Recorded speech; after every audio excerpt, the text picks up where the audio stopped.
মানে এটাই কি গণতন্ত্র? এটা কি আদেও গণতন্ত্র? হ্যাঁ, আমি একজন প্রবাসী, সেই সাথে স্বাধীন বাংলাদেশের একজন গর্বিত নাগরিক। তো যেটা বলতে চাইছিলাম তা হলো, এই প্রবাসীদের উপরে কেন আপনাদের এত ক্ষোভ?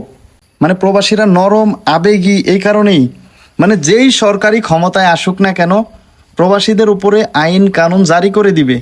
আচ্ছা, আপনাদের কি মনে আছে আওয়ামী লীগ সরকার আমলে কোনো একজন এমপি বা মন্ত্রী বলছিল প্রবাসীরা প্রতি 2.5 লাখ টাকা যখন বাংলাদেশে পাঠাবে তখন তাদের থেকে ট্যাক্স কাটা হবে। মানে প্রবাসীদের উপরে সবাই রাজত্ব করে।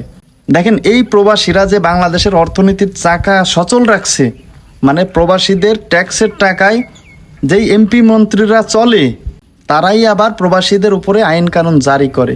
মানে বিষয়টা ভাবতেই অবাক লাগে। আচ্ছা, বাংলাদেশের যারা এলিট পারসন, যারা কিনা ভিআইপি, আমরা প্রবাসীরা তো কামলা, আমাদের কাজই হলো কামলা দেওয়া। আমরা নিজ দেশে 60 দিনের বেশি থাকতে পারবো না, মানে আমাদের ফোন অটোমেটিক বন্ধ হয়ে যাবে।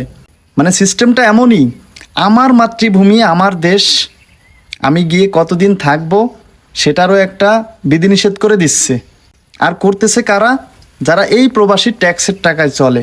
তো আমাদের বাংলাদেশের যারা এলিট পারসন, যারা ভিআইপি পারসন, আমি একটা প্রশ্ন রেখে গেলাম, পারলে উত্তর দিয়ে যাবেন।